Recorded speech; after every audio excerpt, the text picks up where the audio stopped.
Hi, I'm Dr. Weiner. I'm a bariatric surgeon, and I answer people's questions that they have about weight loss surgery, nutrition, or just weight loss in general. And today's question has to do with artificial sweeteners. If you have a question that you'd like to ask me, you can go to drweiner.com, scroll down a little bit, find the start recording button, click the button, make sure you give permission to use the microphone, record the question. You can listen to it once you're done, send it off to me, and there's a good chance I'll make a video about it. So let's hear today's question. Would you consider monk fruit, stevia, and erythritol to be artificial sweeteners? Okay, do monk fruit, stevia, and erythritol count as artificial sweeteners? Stevia is the one I get the most questions about, but certainly monk fruit and erythritol are other topics. So let's first talk about what monk fruit is. Monk fruit's a melon. It's native to Asia, and it's heavily refined, and you get this powder-like substance that has some sweetness, and it doesn't have any calories, which is, what everybody wants. Everybody wants to be able to eat something sweet that doesn't have any calories and doesn't make them gain weight. So monk fruit is processed, and there's really very little nutrition in it. It's just they process out the sweet component of it and put it in a powder. But the monk fruit looks like this, and what we put in our food, it looks like that. So let's talk about stevia. I once grew some stevia plants. They look just like this. They're really easy to grow. And they have this sweet taste, and you can make a stevia tea, which is kind of a pleasant, sweet tasting tea, which I think is a great thing to do. But that's not what we're putting in our coffee in the morning, or what they're putting in the Crystal Light or or any kind of soft drinks or beverages. They're putting this white powder, which is heavily refined version of this. It's about 250 times sweeter than sugar, and it is a heavily refined version of this plant stevia. Erythritol is a sugar alcohol, which means it's structured like a sugar, but it's got this extra little alcohol molecule component on top of it, and that prevents it from being absorbed. So it triggers the sweet taste buds in our mouths and also in our intestines. More on that later.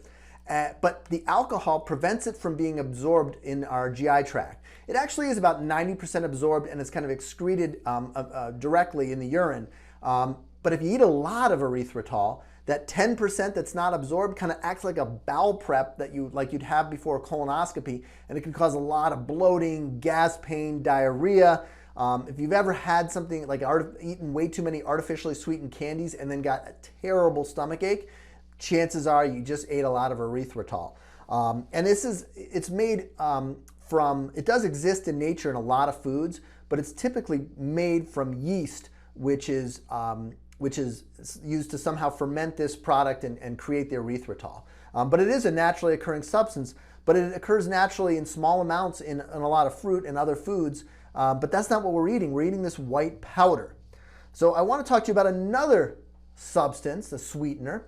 You take this thing called sugar cane. You can also use beets or coconut, and you refine it and you get sugar. This idea that we're refining, that just because the food somehow has a natural origin, that doesn't make it natural. So when we refine sugar cane, which is completely and totally natural, and if you want to get some sugar cane and chew on it, be my guest. You're just not going to be able to do enough of that to gain weight from it. But when you refine it, and you get the byproduct of that refinement, you get something that's often very toxic. And what we have here with erythritol and monk fruit and stevia is that they are non-nutritive sweeteners, which means they trigger the sweet taste buds in our mouth and in our intestines, but they don't contain calories. And typically the foods that we consume them in have very little nutritional value. And this uncoupling of the sweet taste and the nutrition is very confusing to our body, and this is the most likely reason why people who consume large amounts of artificial sweeteners tend to be heavier than those people who do not. And we're getting more and more evidence that consumption of artificial sweeteners will cause weight gain, even though it doesn't have any calories.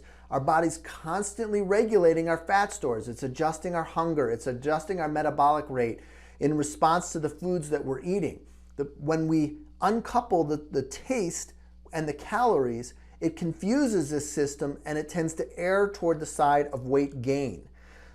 Our body is used to and is very accustomed to understanding how to manage fruit.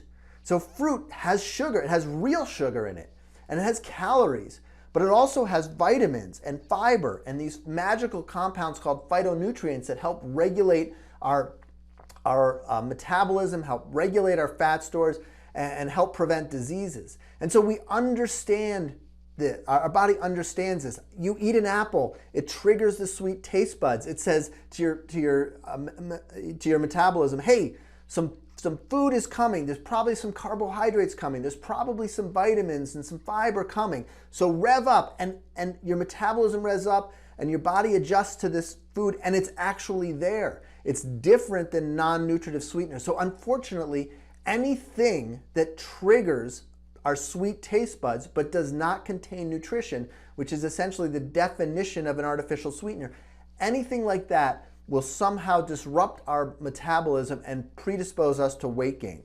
For more information about artificial sweeteners, you can look on drweiner.com on nutrition course number 2 or nutrition course number 3, or check out my books on Amazon, How Weight Loss Surgery Really Works, or A Pound of Cure. Thanks.